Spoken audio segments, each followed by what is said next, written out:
ഹസ്കിയ രാജാവ് ഭരണാധികാരിയായിരുന്ന കാലത്താണ് ഇസയ്യാഹ് നബി ജീവിച്ചിരുന്നത്. ഹസ്കിയ ഒരു നല്ല രാജാവായിരുന്നു. അദ്ദേഹം അല്ലാഹുവിൽ വിശ്വസിച്ചിരുന്നു. പ്രവാചകൻ പറയുന്നത് ശ്രദ്ധിക്കുകയും പ്രവാചകനിൽ നിന്ന് ഉപദേശങ്ങൾ സ്വീകരിക്കുകയും ചെയ്തിരുന്നു.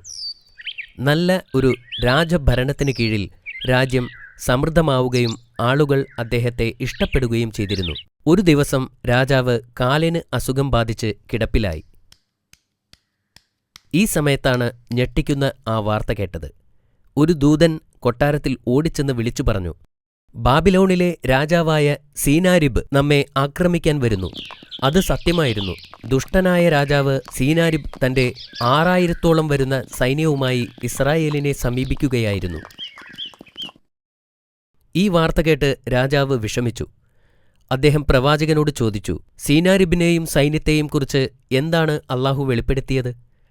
അല്ലാഹു ഇതുവരെ ഒന്നും വെളിപ്പെടുത്തിയിട്ടില്ല, പ്രവാചകൻ പറഞ്ഞു.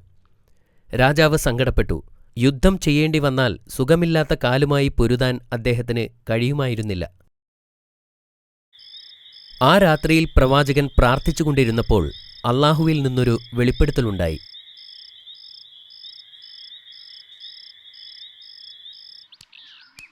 ഈ സന്ദേശം രാജാവിനെ അറിയിക്കാൻ അദ്ദേഹം കൊട്ടാരത്തിലേക്ക് പോയി.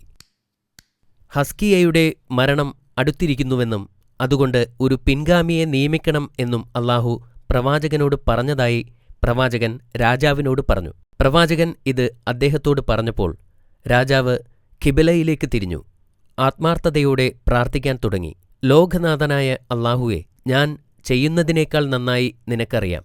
എന്റെ രഹസ്യവും പരസ്യവുമെല്ലാം നിന്നോടൊപ്പമാണ് എന്നദ്ദേഹം പ്രാർത്ഥിച്ചു. ഹസ്കിയയുടെ ആത്മാർത്ഥമായ പ്രാർത്ഥന കേട്ടപ്പോൾ അല്ലാഹുവിന് അദ്ദേഹത്തോട് കരുണ തോന്നി. അന്നു രാത്രി പ്രവാചകൻ പ്രാർത്ഥിക്കുമ്പോൾ അല്ലാഹുവിന്റെ സന്ദേശമുണ്ടായി. ഹസ്കിയയുടെ ജീവൻ 15 വർഷത്തേക്ക് കൂടി നീട്ടിയിരിക്കുന്നു. അതിന് അത്തിപ്പഴത്തിന്റെ നീര് രാജാവിന്റെ കാലിലെ മുറിവിൽ തേച്ചു കൊടുക്കണമെന്നാവശ്യപ്പെട്ടു. കൂടാതെ രാജാവിനെ ശത്രുക്കളിൽ നിന്ന് രക്ഷപ്പെടുത്തുമെന്നും അല്ലാഹു വെളിപ്പെടുത്തി. പിറ്റേന്ന് പ്രവാചകൻ ഈ സന്തോഷവാർത്ത അറിയിക്കാൻ രാജാവിന്റെ അടുത്തേക്ക് ഓടിപ്പോയി. ഇത് കേട്ടപ്പോൾ രാജാവിന് ഭയങ്കര സന്തോഷമായി. അല്ലാഹു കൽപ്പിച്ചതുപോലെ രാജാവ് അത്തിപ്പഴത്തിന്റെ നീര് മുറിവിൽ തേച്ചു. എന്തൊരത്ഭുതം! മുറിവുകൾ പെട്ടെന്നു തന്നെ സുഖപ്പെട്ടു. രാജാവിന് ഭയങ്കര സന്തോഷമായി. അദ്ദേഹം നിലത്തിരുന്നുകൊണ്ട് പ്രാർത്ഥിച്ചു, അല്ലാഹുവേ, നീ ക്ലേശിതരുടെ പ്രാർത്ഥനയ്ക്ക് ഉത്തരം നൽകുകയും കരുണ കാണിക്കുകയും ചെയ്യണമേ. പിറ്റേ ദിവസം തന്റെ പടയാളികൾ നിലത്ത് മരിച്ചു കിടക്കുന്നത് കണ്ട് സീനാരിബ് ഞെട്ടിപ്പോയി. പ്രവാചകനോട് വാഗ്ദാനം ചെയ്തതുപോലെ തന്നെ അല്ലാഹു പ്രവർത്തിച്ചിരിക്കുന്നു. രാജാവും അയാളുടെ 5 കൂട്ടാളികളുമൊഴിച്ച് മറ്റൊരാൾ പോലും അവരിൽ ജീവിച്ചിരിപ്പില്ല. ഹസ്കിയ രാജാവ് അവരെ തടവിലാക്കി തന്റെ രാജ്യത്തേക്ക് കൊണ്ടുപോയി. രാജാവ് സീനാരിബിനെയും കൂട്ടാളികളെയും 2 കൈയും പുറകിൽ കെട്ടി തൂണിൽ 70 ദിവസത്തോളം കെട്ടിയിട്ടു.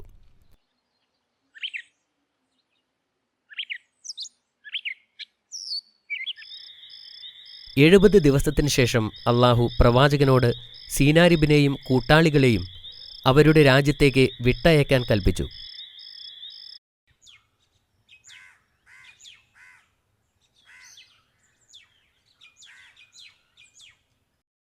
ഈ വിവരം രാജാവിനെ അറിയിച്ചപ്പോൾ ഉടൻ തന്നെ അവരെ വിട്ടയച്ചു.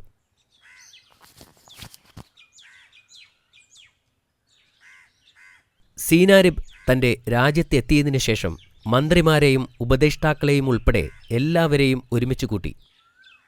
എന്നിട്ട് അയാൾ സംഭവിച്ചതെല്ലാം, സൈനികർ കൊല്ലപ്പെട്ടതും 70 ദിവസം അവരെ കെട്ടിയിട്ടതുമെല്ലാം അവരോട് പറഞ്ഞു.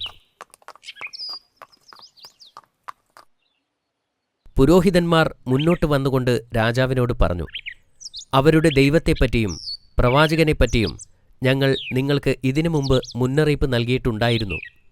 പക്ഷേ താങ്കളത് ചെവിക്കൊണ്ടില്ല. മറ്റൊരാൾ പറഞ്ഞു, ആ രാജ്യത്തെ തോൽപ്പിക്കാൻ ആർക്കും കഴിയില്ല. സീനാരിബ് ഇപ്പോൾ ശരിക്കും ഭയപ്പെട്ടു. വീണ്ടും പ്രവാചകന്റെ ദേശത്തെ ആക്രമിക്കുന്നതിനെക്കുറിച്ച് ഒരിക്കൽ പോലും ചിന്തിച്ചില്ല. മാഷാ അല്ലാ, ഈ കഥ എനിക്ക് വളരെ ഇഷ്ടപ്പെട്ടു. നിനക്ക് ഇഷ്ടപ്പെട്ടതിൽ എനിക്ക് അതിയായ സന്തോഷമുണ്ട്. ഹസ്കിയ ഒരു നല്ല രാജാവായതുകൊണ്ടാണോ അള്ളാഹു ഇത്രയധികം സഹായിച്ചത്? അതേ മോനെ, അദ്ദേഹം നല്ലൊരു മുസ്ലിമും അള്ളാഹുവിന്റെ വിശ്വസ്തനായ അനുയായിയുമായിരുന്നതുകൊണ്ടാണ് അത്. ഇനി ചോദ്യം ചോദിക്കട്ടെ? ചോദിച്ചോളൂ. എങ്കിൽ പറയൂ, ഇസ്രായേലിനെ ആക്രമിച്ച രാജാവിന്റെ പേരെന്താണ്? ബാബിലോണിലെ രാജാവായ സിനാരിബ് അല്ലേ? അത് ശരിയാണ്. ഹസ്കിയായുടെ അസുഖം എന്തായിരുന്നു? അദ്ദേഹത്തിന്റെ കാലിൽ ഒരു വലിയ മുറിവായിരുന്നു. പ്രവാചകനോട് അള്ളാഹു എന്താണ് വെളിപ്പെടുത്തിയത്? ഹസ്കിയായുടെ മരണം അടുത്തിരിക്കുന്നുവെന്നും ഒരു പിൻഗാമിയെ തിരഞ്ഞെടുക്കണമെന്നും അള്ളാഹു പറഞ്ഞു. കൊള്ളാമല്ലോ. എന്നിട്ട് പിൻഗാമിയെ നിയമിച്ചോ? ഇല്ല.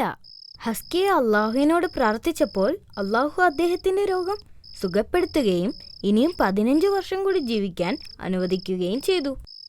സിനാരിബും കൂട്ടാളികളും എങ്ങനെയാണ് ശിക്ഷിക്കപ്പെട്ടത്? അവരെ തൂണിൽ കെട്ടിയിട്ട് 70 ദിവസം പ്രദർശിപ്പിച്ചു. അതിനുശേഷം എന്താണ് സംഭവിച്ചത്?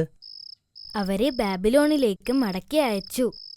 സിനാരിബ് വീണ്ടും ഇസ്രായേലിനെ ആക്രമിച്ചോ? ഇല്ല. അവൻ അള്ളാഹുവിനെയും പ്രവാചകനെയും ഭയപ്പെട്ടു. അവൻ ഇസ്രായേലിനെ ആക്രമിച്ചില്ല. മാഷാ അല്ലാ, ഇന്ന് നീ പറഞ്ഞതെല്ലാം ശരിയുത്തരമാണ്. Thank you Baba.